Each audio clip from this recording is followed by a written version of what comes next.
अस्सलाम वालेकुम, welcome to my channel एमन वॉइस। और तमाम वीडियोस और अपडेट्स के लिए एमन वॉइस को सब्सक्राइब करके बेल नोटिफिकेशन को ऑन कर दें और लाइक और शेयर करना ना भूलिएगा। जो लोग मुझसे अपनी ज़िंदगी पर बीते हॉरर वाक़ियात शेयर करना चाहते हैं तो स्क्रीन पर मेरा इंस्टाग्राम अकाउंट एमन वॉइस शो हो रहा होगा, तो आप लोग मुझे वहाँ डीएम कर सकते हैं और अपनी स्टोरीज सेंड कर सकते हैं।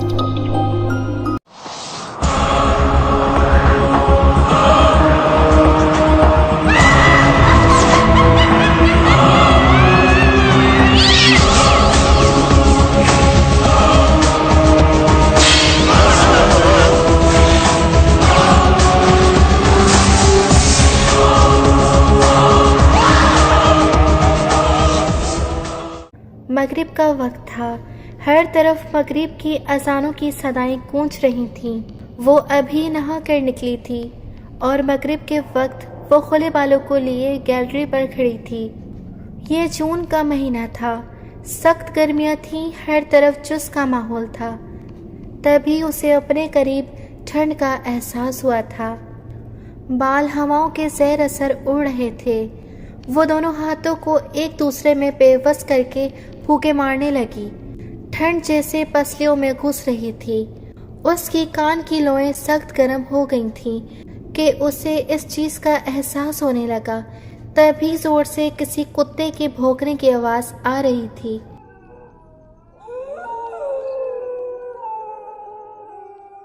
निम्रा ने नीचे झांका तो वो उनके घर की तरफ ही देखकर भौंक रहा था। एक तो इतनी ठंड पता नहीं कैसे शुरू हो गई और ऊपर से ये कमीना भौंके जा रहा है। ओए, भागो यहाँ से। वो उसे भगाना चाह रही थी मगर वो इधर ही देखकर बहुत जोर से भौंक रहा था। भाई, इस कुत्ते को क्या हो गया है? वो मुंह ही मुंह में बड़बड़ा रही थी। निम्रा बीबी, ये जंगल है, ये सब तो होगा ही, गुजारा करो। वो खुद ही से गुफ्तगू कर रही थी।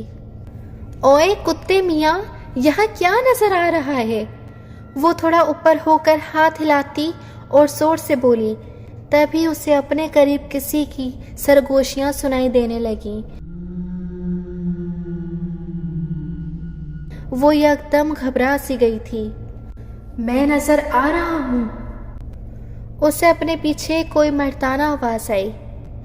वो खुद भी सिमट सी गई। निम्रा को यह आवाज़ बहुत अजीब सी लगी। डर दिल में कहीं कुंडलियां मार रहा था। उसने थूक निगला और पलटी।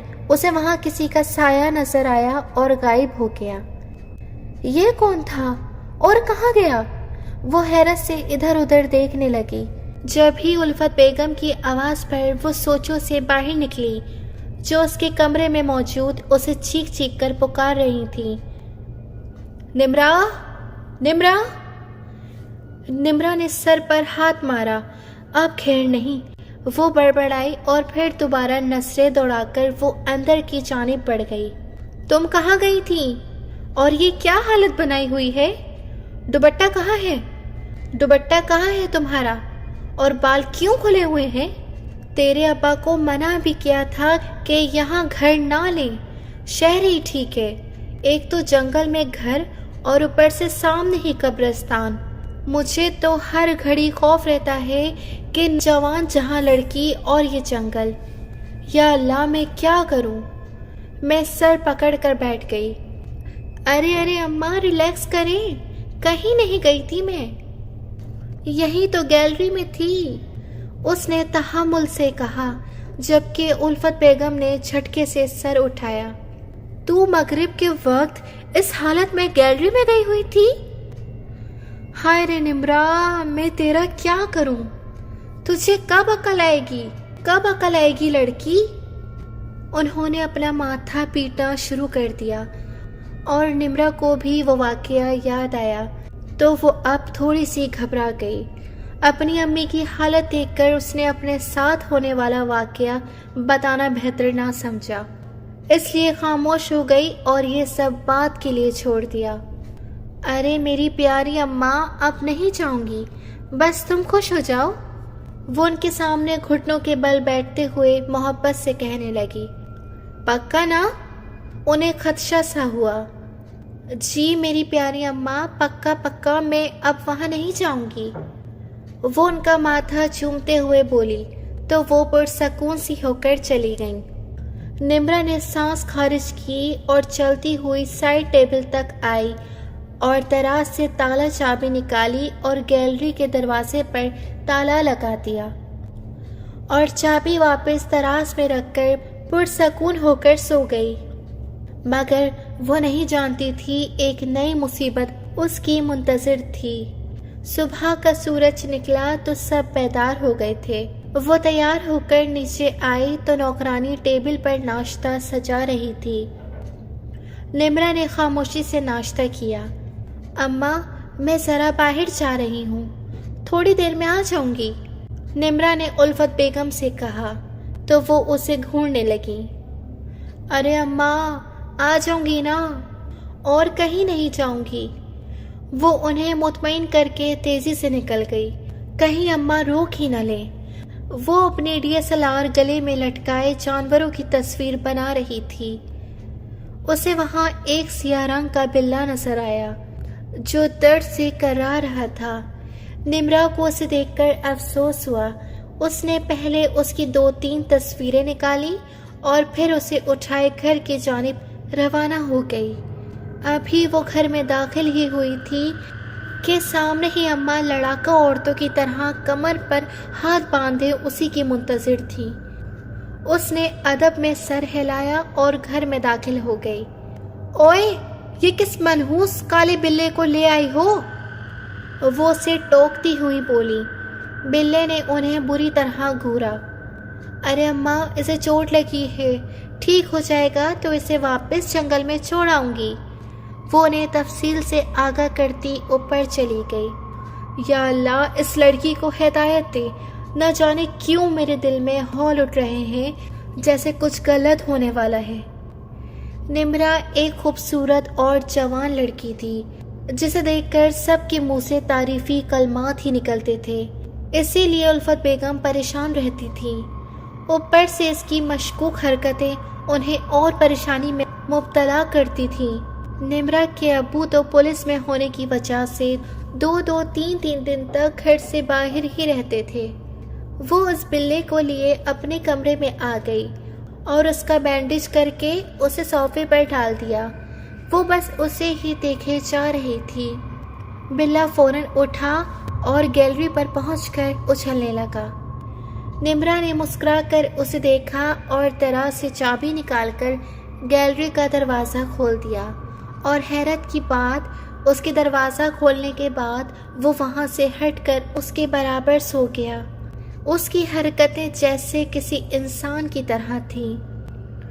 وہ ٹھٹک سی گئی تھی، لیکن اپنا وہم سمجھ کر سر چھٹک دیا کہ ایک بلا کیا انسان ہوگا، مگر یہ بلا مجھ سے ڈر کیوں نہیں رہا۔ وہ سوچ میں پڑ گئی، کہیں اماں کا شک صحیح تو نہیں؟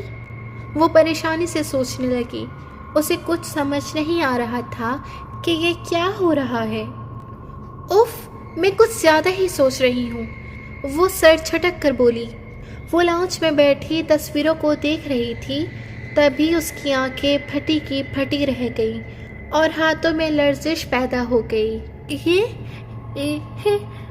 یہ کیسے ہو سکتا ہے؟ وہ لڑکھڑاتی آواز میں بولی۔ دل زور زور سے دھڑکنے لگا تھا۔ چہرے پر پسینے کی ننھی ننھی بوندیں نمایاں ہو گئی تھیں۔ سب جانوروں کی تصویریں ٹھیک ٹھاک تھیں، مگر 2 تصویریں تھیں جو بالکل خالی تھیں، اس میں کوئی جانور نہ تھا۔ ایسے کیسے ہو سکتا ہے؟ اس میں اس بلے کی تصویریں نہیں ہیں، اور یہ دونوں پکچرز میں تو کوئی ہے ہی نہیں۔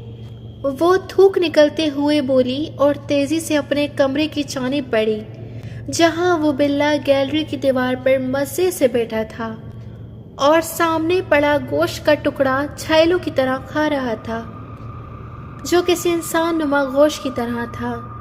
نمرا کو اس سے خوف آنے لگا تھا۔ بلے کے منہ پر خون لگا ہوا تھا، اس کی بلو آنکھیں سرخ ہو رہی تھیں اور پیچھے کے نوکیلے ناخن بھی سرخ ہو رہے تھے۔ یہ تو ایک فطری بات تھی، لیکن اس کا انداز بہت جارحانہ تھا، جیسے کوئی جنگلی کھا رہا ہو۔ نمرا کی تو جان فنا ہونے لگی تھی۔ وہ اپنا وجود گھسیٹتے ہوئے گیلری میں آئی۔ بلے کو جیسے ہی کسی کے آنے کا احساس ہوا، اس کی ایک ایک چیز نارمل ہونے لگی۔ گوشت کا ٹکڑا غائب ہو گیا تھا، اس کے پنجوں کا خون آہستہ آہستہ مٹنا شروع ہو چکا تھا، منہ پر لگا خون بھی صاف ہو چکا تھا، اور جب نمرا نے اس کی آنکھیں دیکھیں تو وہ واپس نیلی ہو گئی تھی۔ نمرا نے اسے فوراً اٹھایا اور تیزی سے کمرے سے نکل گئی۔ وہ 2-3 سیڑھیاں اتر رہی تھی کہ اسے اپنا ہوش نہ تھا۔ اسے بس اس بلے کو واپس جنگل میں چھوڑنا تھا۔ الفت بیگم اسے پیچھے سے آواز دے رہی تھی، مگر ابھی بھی وہ ہوش و حواس میں نہ تھی۔ اس کے ذہن پر وہ منظر تیزی سے گردش کر رہا تھا۔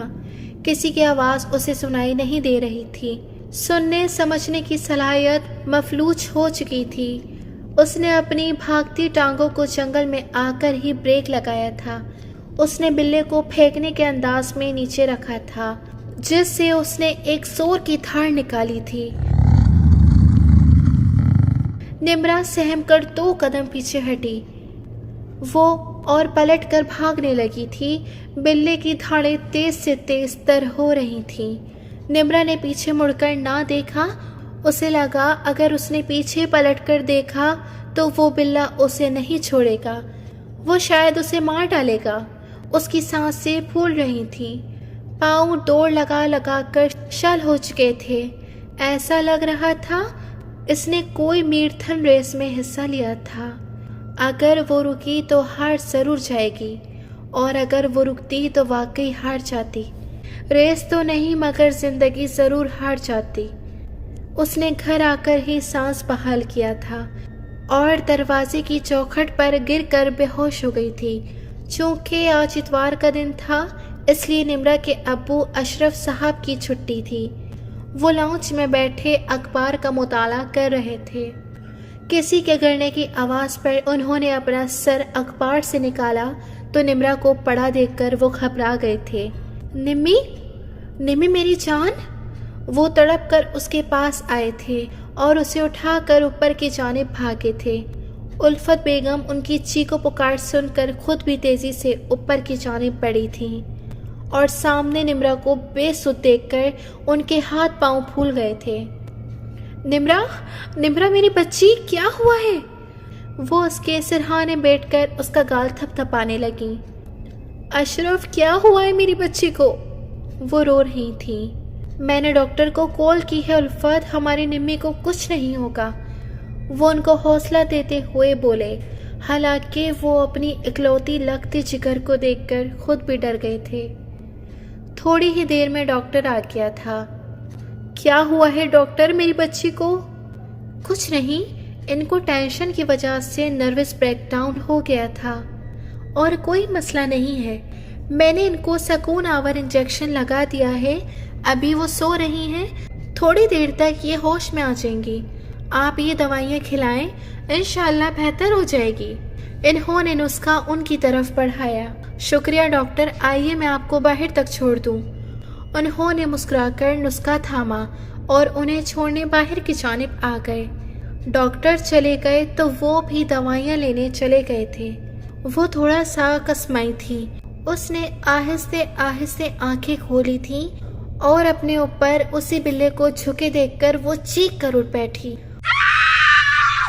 اس کا وجود تھر تھر کانپ رہا تھا۔ نمرا، نمرا میری بچی، کیا ہوا ہے؟ الفت بیگم، جن کی ابھی آنکھ لگ گئی تھی، اس کی چیخ پر وہ بڑبڑا کر اٹھ بیٹھی۔ امی، امی، یہ بلّا، وہ ہکلاتی ہوئی بولی۔ ارے یہ وہی تو بلّا ہے جو تو لے کر آئی تھی، اب کیا ہوا ہے؟ وہ اس بلے کو دیکھ کر ناگواری سے بولی۔ مگر امی، اچھا اسے دفع کر، تو بتا تو ٹھیک تو ہے نا؟ انہوں نے اس کا پسینے سے تر چہرہ اپنی جانب موڑا تو نمرا نے سر اسبات میں ہلا دیا۔ چل تو آرام کر، میں کچھ کھانے کے لیے لاتی ہوں۔ وہ اس کا گال تھپ تھپاتی اٹھ کر چلی گئی۔ تبھی اذانوں کی آوازیں آنے لگیں۔ نمرا نے سامنے لگی وال کلاک پر دیکھا تو وہاں مغرب کی اذان کا وقت ہو رہا تھا۔ اس کے دماغ میں جھماکا سا ہوا۔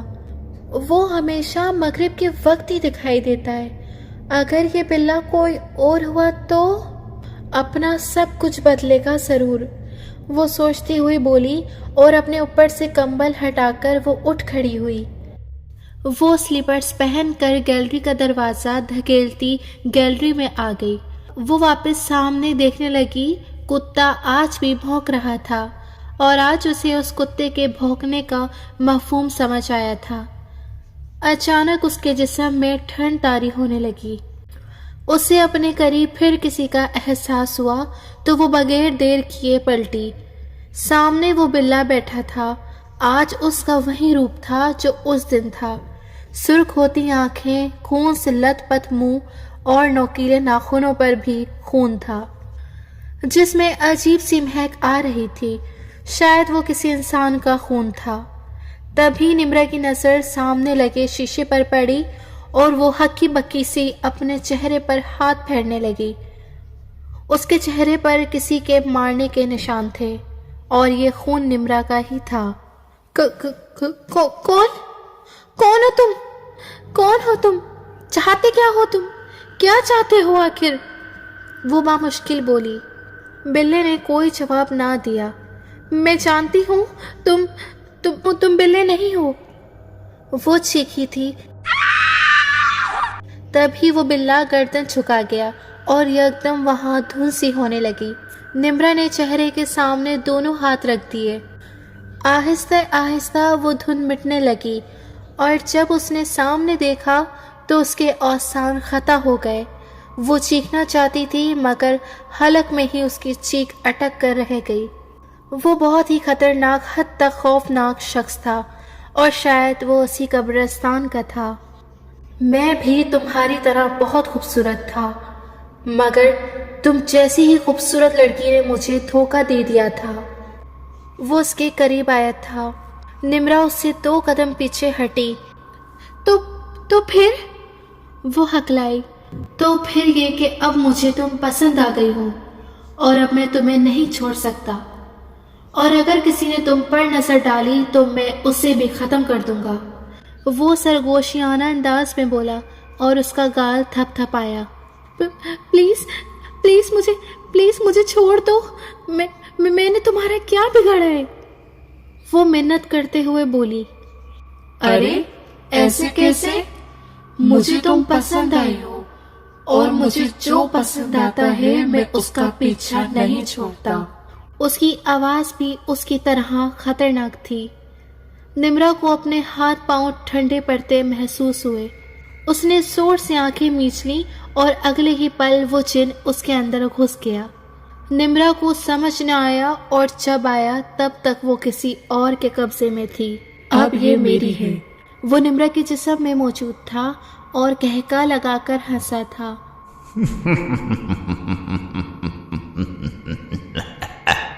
اور واپس چل کر بیڈ پر آ کر لیٹ گیا۔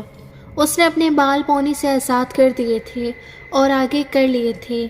اس کی آنکھیں سفید ہو گئی تھیں مگر کسی کی آہٹ پر وہ بالکل نارمل سی ہو گئی تھی۔ بیٹا یہ کھانا کھا لو۔ انہوں نے کھانے کی ٹرے اس کی جانب بڑھائی جسے اس نے دھاڑتے ہوئے پھینک دی۔ دفع ہو جاؤ یہاں سے بڑھیا، وہ دھاڑا تھا اور الفت بیگم تو اس کے انداز پر حیرت کے سمندر میں غوطہ زن ہو گئی تھیں۔ یہ کیا کہہ رہی ہو نمرا؟ انہوں نے حیرت سے کہا۔ میں نے کہا دفع ہو جاؤ یہاں سے، نہیں تو میں اس کو نقصان پہنچاؤں گا، سمجھی تم؟ وہ گرایا تھا اور الفت بیگم کو اس کا لہجہ کچھ سمجھ نہ آیا۔ انہوں نے آگے بڑھ کر اسے گلے لگایا۔ میری بچی یہ کیا حالت بنا کر رکھی ہے، وہ نیم لہجے میں بولی تھی۔ تبھی اس جن نے انہیں دھکا دے دیا اور دھکا اس زور کا تھا کہ وہ بیڈ سے نیچے گر گئیں۔ انہیں کچھ گڑبڑ لگی، وہ بھاگتی ہوئی کمرے سے باہر نکل گئیں۔ اور लाउंज में आकर टेलीफोन पर किसी का नंबर डायल करने लगी। हेलो अशरफ, अशरफ साहब प्लीज़ जल्दी से घर आ जाएं, वो रोते हुए बोली और कॉल कट कर दी। थोड़ी ही देर में अशरफ साहब आ गए थे। क्या हुआ है बेगम, वो परेशानी से बोले। अशरफ साहब मुझे निम्रा ठीक नहीं लग रही, आप मेरे साथ चलें, वो घबराती हुई बोली और उन्हें खींचती हुई ऊपर ले आई। ये देख लें, उन्होंने सामने देखा तो सब कुछ ठीक था और निम्रा सुकून से सो रही थी। उल्फत बेगम की आंखें फैल गईं। यहाँ तो कुछ नहीं है बेगम, वो हैरत से बोले। मेरा यकीन करें अशरफ साहब, निम्रा अभी ठीक नहीं थी, वो रोते हुए बोली। बेगम आपका वहम होगा, आपको लगता है निम्रा की ज़्यादा ही फिक्र हो गई है, इसलिए आप ऐसा कह रही हैं। वो उन्हें दिलासा देते हुए बाहर निकले थे।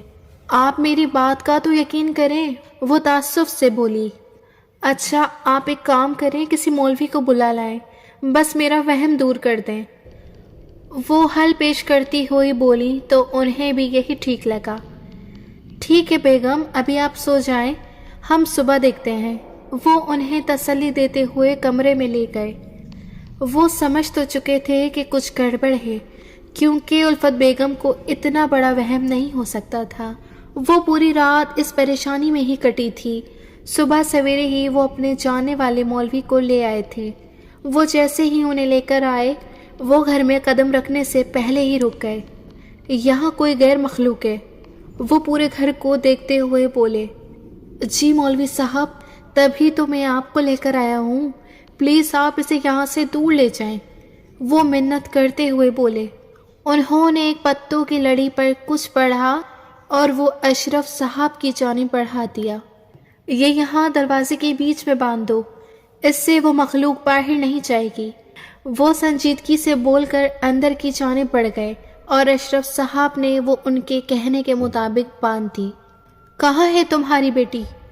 ऊपर कमरे में। सुबह भी कमरे से अजीब सी आवाज़ें आ रही थीं, इसलिए मैंने दरवाज़ा बंद कर दिया था, कहीं वो बाहर ना निकल जाए, वो सब बताते हुए बोले। कहाँ है उसका कमरा? वो तस्बीह के दाने गिराते हुए बोले। आइए आइए, मैं आपको ले चलूं। उन्होंने कदम आगे बढ़ाए और कहा। नहीं, तो मुझे बता दो, तुम्हारा जाना ठीक नहीं होगा, वो हाथ के इशारे से उसे रोकते हुए बोले। वो उन्हें कमरे तक ले गए और ख़ुद बाहर खड़े हो गए। दरवाज़ा खुला देखकर वो परेशान हो गए कि बच्चे, तुम तो कह रहे थे कि तुमने दरवाज़ा बंद रखा था। वो परेशानी पर बल डालकर बोले। हाँ जी, मैंने बंद कर दिया था, वो लचकर बोले। कहीं मेरी बीवी ने तो यकदम उनके जहन में झमाका हुआ। अगर ऐसा है तो ये ठीक नहीं, उसे मेरे आने का इल्म हो गया होगा, तुम्हारी बीवी को खतरा है। उन्होंने दरवाज़ा खोला तो उल्फत बेगम ऊपर को उठी हुई थी और हाथ पैर मार रही थी। अशरफ, मुझे बचा ले, मुझे बचा ले, वो गिड़गिड़ा रही थी। बाबा ये क्या? वो परेशान से हो गए। उन्होंने कुछ पढ़ा तो वो नीचे को आ गई। निम्रा कहाँ है? उल्फत ने अशरफ साहब से पूछा तो उन्होंने गैलरी की तरफ इशारा किया। वो सब गैलरी की जानिब बढ़े। जुबिल्ला गैलरी की दीवार पर बैठा गोश्त की कच्ची बोटियां चबा रहा था। वो भी किसी इंसान का गोश्त था। मौलवी साहब ने उन्हें हाथ के इशारे से पीछे रहने को कहा और गैलरी का दरवाज़ा बंद कर दिया। गैलरी का दरवाज़ा बंद होने पर उसने अपने हाथ से रोका था और खा जाने वाली नज़रों से मौलवी साहब को घूरा था। ओए, तू यहाँ क्या कर रहा है? चले जा यहाँ से, नहीं तो मैं यहाँ से कूद जाऊँगा और ये लड़की मर जाएगी, वो अपनी मर्दाना आवाज़ में बोला। मौलवी साहब आंखें बंद करके किसी चीज़ का विर्द करने में मसरूफ़ थे। उन्होंने एक मिट्टी की प्याली से मिट्टी निकाली और हथेली पर रखकर फूंक मारी। वो इतनी सी मिट्टी भी उसको हिला गई थी। वो चीखने लगा था। आप लोग जल्दी से रस्सी का बंदोबस्त करें, उन्होंने हदायत दी और दोबारा आंखें बंद कर लीं। उनके लब फड़फड़ा रहे थे और मिट्टी वो उसकी जानिब फूंक रहे थे। वो करा कर ज़मीन बोस हो गया था। तब तक अशरफ साहब रस्सी ले आए थे। उसे उठाकर उन्होंने बेड पर लिटाया और उसके हाथ पांव बेड से बांध दिए।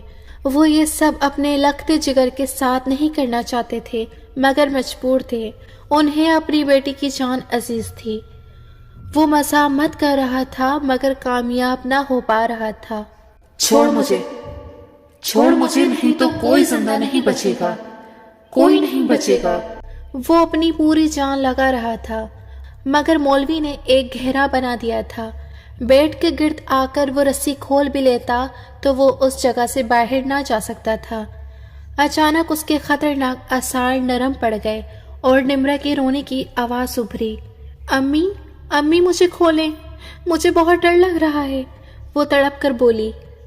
मेरी बच्ची, वो भी एक माँ थी। अपनी बेटी की तड़प की आवाज़ सुनकर वो आगे बढ़ी और खोलने ही लगी थी।